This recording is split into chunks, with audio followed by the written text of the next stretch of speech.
again, you love tangents. I'll throw one at you. Look, let's go. I came from a single parent household. I was raised by my mum and her grandparents. My grandparents, her parents. Yep. Didn't have a father figure. I didn't have an active dad in my life. I had father figures, which were, my granddad, still alive today. He lives up in Hervey Bay. I talk to him nearly every day. Every day I get a message or email, which I love. Even though it's a forwarded email of some joke that he got from I don't, you know what? I love it. And that's great. Admittedly, I don't actually open them every day. I do send them to a folder because the reality is he's 86, 87. And,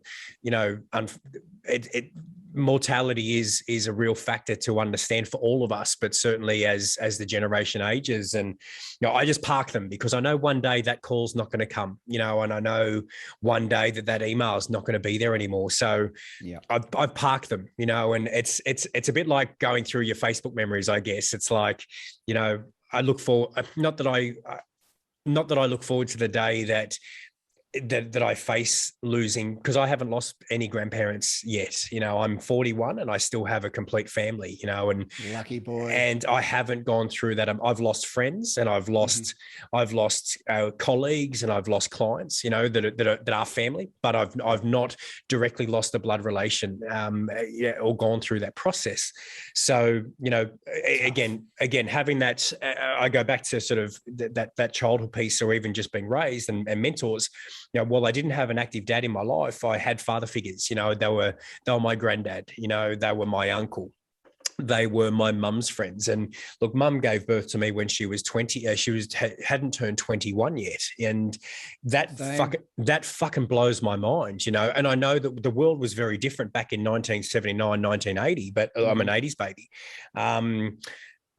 And realizing that making that decision was fucking hard, and now being a parent now, making the decision to have a baby, have a relationship, make a choice, it's a lifelong decision. Get the old ad that the RSPCA used to put up, which was, puppies not just for Christmas, kids are fucking forever, like you bring can't it to life. Dude, you're right. That they will be the death. Your kids will be the death of you. And you'll love every fucking moment of it. At the end of your days, you will love every moment of hell that your children have given you.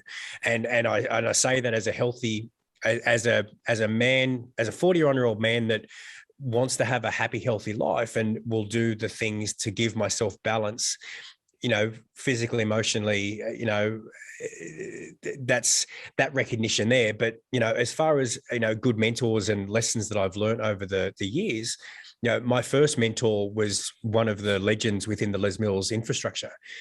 He was the gentleman that created Body Pump and RPM. So the bike program and the bar program. And, I met him as a 50-year-old, he'd retired from Les Mills or moved from Les Mills, was living in Sydney, and he's this gruff, Kiwi bloke, and, didn't like a lot of people, and just through exposure, and I guess through what I was doing in my early fitness career, we crossed paths. And he reached out to me one day with this boomy voice, and he's like, Matty, it's Macca, give me a call. And I shit myself, because this is the guy at the fucking top of the food chain. And I'm like, shit, I teach his programs. He's probably seen me teach at Bondi Platinum, and I've said something wrong, or I've done something wrong, and he's going to rip me a new asshole.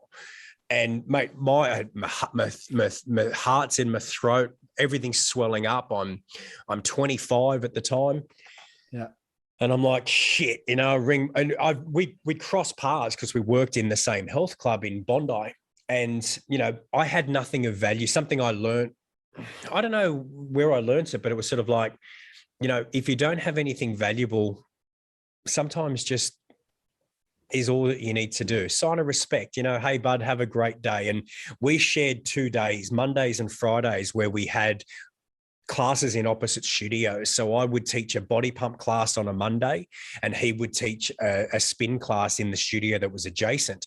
And then Friday it was the reverse. And mate, Bondi Platinum Fitness First was, a big studio. It had fucking 60 bikes. It had, 80 pump bars. It was a fucking big space. And, you had to go through a process to be there because it was blah, blah, blah, at the time. And, there was a queue out the door for Mike's class, and there was a queue out the fucking door for my class. And as I said, one day he rings, and, we'd see each other in the change rooms getting dressed, and it'd be like, he'd say, "Morning, Matt." And I'd be like, "Yep, morning, Macca, how are you?" "Yep, good." And I say, "Have a good class." And that was all of our exchange. And, I'd always see these other instructors and presenters and members that, they knew he was a celebrity in the market. Everybody knew who he was. He was on the posters, he was on the videos. So he always had this entourage of people that wanted a piece of him. And I was like, fuck, I'm just me, I'm doing my thing. I think I was lecturing at the time or presenting my own programs or some other shit. And so, this guy rings me out of the blue, with this voice and this, I'm going to say this coolness. And it wasn't like he was trying to be cool. He knew his shit and he knew his place.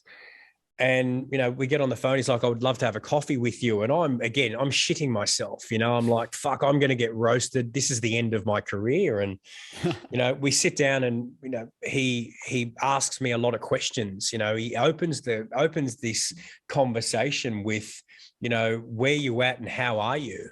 Actually, I think it was how are you? And then he's, where are you at was the second piece. And, we get through this hour conversation that, sitting in the food court at Bondi Westfields. And, he says, "Mate, I'd love to be able to work with you. There's something in you that I've not seen, much of. So could we do something?" And I was like, "Mate, that'd be awesome." And I walked away just fucking blown away with, God has literally put his hand on my shoulder and said, "Hey, son, walk this way." And look, I'm not a God-fearing man in any way, shape, or form. I will behave as if that there is a point of judgment in my life. But if I happen to get there and I'm face to face with our Maker, awesome. I've got here's my life history and here's everything I've done, and I'm hoping that they open the gates. If we get there and there's nothing there, dude, doesn't matter, mate. I haven't hurt anybody in my journey. But, my first exposure of that father side mentor literally came from the industry. He was the first man, I guess, that really, as I said, grabbed me by the scruff of the neck at times and, made me realize that you don't know what you don't know. And I guess that was the segue I was trying to sort of bring back through. Was his statement was, "You don't know what you don't know." And, mid-20s, cocky as shit, having 100 people line up for your class and 20 people missing out, having people line up at 5:15 a.m. for a 6:15 a.m. class in the middle of winter is great for your ego, but it doesn't help. It doesn't necessarily help you be a better person. It turns you into a bit of an ignorant, arrogant asshole, and again, part of that journey. And, that first mentor piece that I really discovered was, and the value of the mentor piece was that gentleman. He became a father figure. And Matt, I can't tell you the amount of times I would be sitting in his attic watching a recording on a fucking Sony Handycam, because he made me film everything that I did. And, he'd say, "Right, there's a notepad, write down everything that you say." And I'd do it, and I'd go downstairs and he'd say, "Right, now write down all of the changes in the music and how they relate." And then I'd come back down 2 hours later and he'd be like, "Right, are you fucking happy with that?" That was all that he'd say. "Are you happy with that?" And I'd be in fucking like countless times I'd be in tears just going, "Mate, that's like, I don't understand. I didn't understand the messaging. I didn't understand the delivery, but I had this guidance that was coming from a place of where his journey was, or who he was as an individual. And I suppose how he knew how to do something." And, over time, we created this professional relationship really turned into this personal guidance piece. It was me establishing whom I was as a professional. It was me discovering who I was as a person. And what I observed was even his unique journey through this mentorship piece that was occurring was, he had his first child, very early in his 50s, and I watched this alpha man that could control a room of 100 people. If he wolf whistled and said, fucking slow down, you slowed down. Like you didn't step out of line when he was in his command and control space. And all of a sudden I watched this dude that he just owned the space that he lived in and worked in. This baby comes along, and when that needed his investment, that's what got his investment.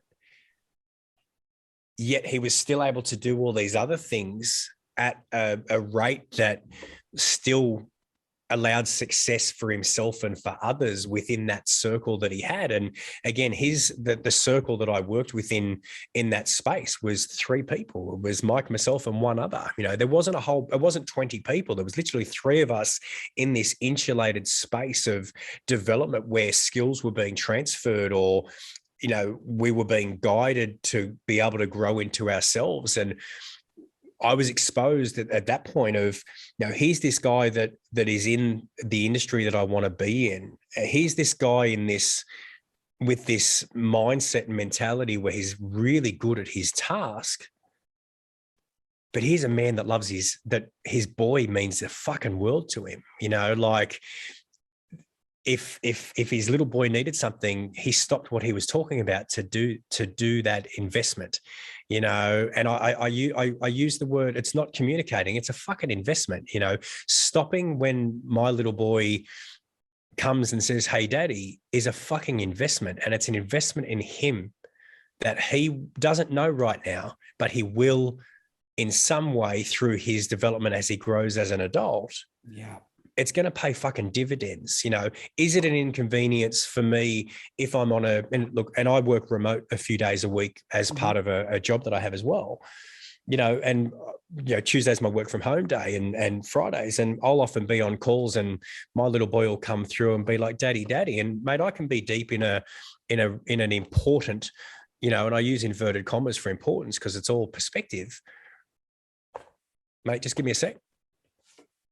Because that investment is much more valuable for so many more people than what this is, because I know this is still going to be balanced. You know what I mean? And not necessarily our conversation.